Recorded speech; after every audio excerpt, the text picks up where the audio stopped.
yaitu batuk-batuk yang gak kunjung sembuh meski sudah minum obat.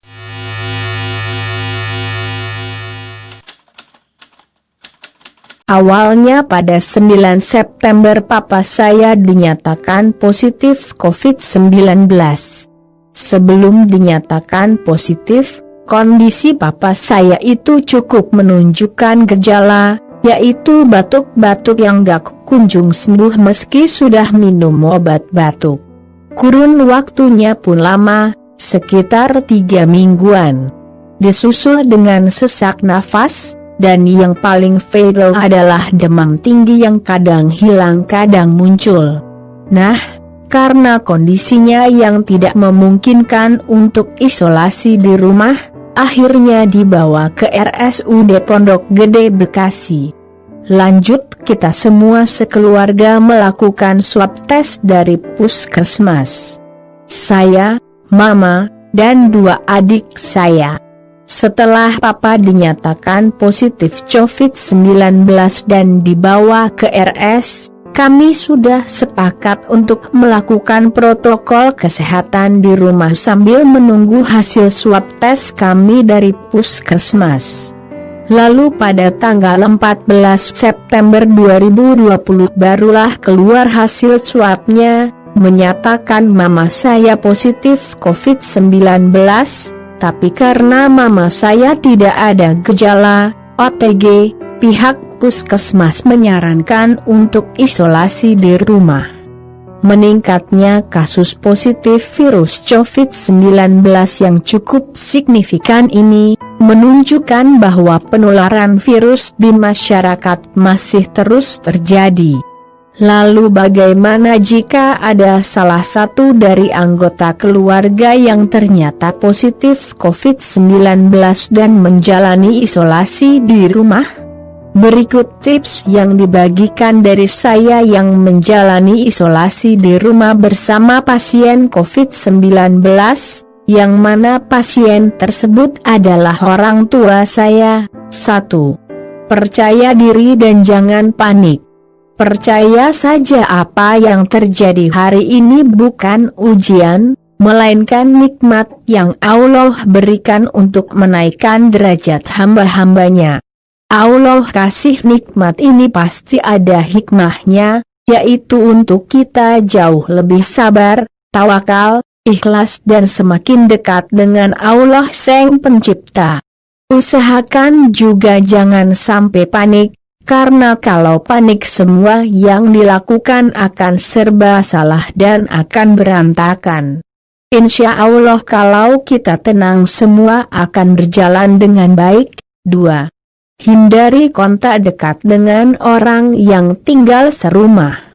Selama di rumah, baik itu yang positif maupun yang negatif, disarankan untuk berada di kamar yang terpisah dengan penghuni rumah lainnya. Diusahakan juga jangan kontak langsung dengan pasien COVID-19 yang sedang berada di rumah. Kamar juga disarankan memiliki ventilasi dan pencahayaan yang baik. 3. Beri pemahaman kepada orang tua mengenai bahaya virus COVID-19. Ini saya lakukan agar orang tua saya mengetahui bahaya COVID-19. Agar mereka juga sadar kalau setiap fisik orang itu berbeda-beda daya tahan tubuhnya. Karena gejala yang dialami mama papa saya itu beda, papa punya gejala yang berat ketika dinyatakan positif COVID-19 yaitu sesak nafas, batuk-batuk, dan demam yang kadang naik kadang turun. Sedangkan mama saya sama sekali tidak ada gejala OTG, maka dari itu saya kasih pemahaman ke mereka tentang COVID-19 agar adanya saling melindungi satu sama lain dan tidak menularkan ke anggota keluarga yang lainnya. 4. Usahakan memisahkan alat-alat makan serta spons pencuci piring dengan pasien positif. Selama menjalani isolasi mandiri, gunakan piring, sendok, garpu, dan gelas terpisah. Perlengkapan mandi, seperti handuk dan sikat gigi, juga harus terpisah dari penghuni rumah lainnya. Karena mama saya pasien bergejala dan alhamdulillahnya sehat, jadi saya sampaikan ke mama untuk mencuci alat makannya sendiri dan dipisahkan dengan alat makan lainnya. Spons pencuci piringnya pun dibedakan. Ini dilakukan agar tidak terjadi penularan. 5. Pastikan pasien COVID-19 yang menjalani isolasi di rumah keluar kamar hanya untuk ke kamar mandi, wudhu dan berjemur saja. Ini saya lakukan agar tidak ada aktivitas yang dilakukan mama saya, terlebih lagi takut kalau nantinya kontak langsung dengan saya ataupun adik-adik saya. 6. Pakai masker dan pelindung wajah meski di rumah. Disarankan untuk mengenakan masker, yaitu masker jenis surgical mask, guna mencegah penularan kepada keluarga atau orang yang berada dalam satu rumah dengan Anda. Apabila tidak ada masker, disarankan untuk tidak berlama-lama dalam satu ruangan dengan penghuni rumah yang lain. Bila salah satu penghuni rumah masuk ke dalam kamar isolasi, misalnya untuk mengantarkan makanan, Anda disarankan untuk memakai masker kain untuk mengurangi resiko penularan. 7. Baju yang sudah dipakai dimasukkan ke dalam plastik, dan usahakan plastik tersebut tetap berada di kamar yang ditempati pasien COVID-19. Dan cuci bajunya pun jangan digabung dengan yang lainnya. 8. Usahakan yang masak adalah orang yang sehat.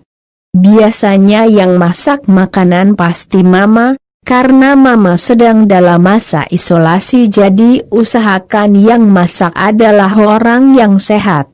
Sehat dalam artian bukan hanya dinyatakan negatif, namun tidak sedang batuk-batuk dan bersin-bersin ataupun demam. Berikut tips yang bisa saya bagikan. Kondisi pasien COVID-19 itu beda-beda. Kalaupun kondisinya lebih buruk dari pengalaman saya, berarti Anda harus siap melakukan kegiatan itu sendirian. Intinya jangan takut. Yakin kepada Allah semua akan baik-baik saja dan kembali pulih.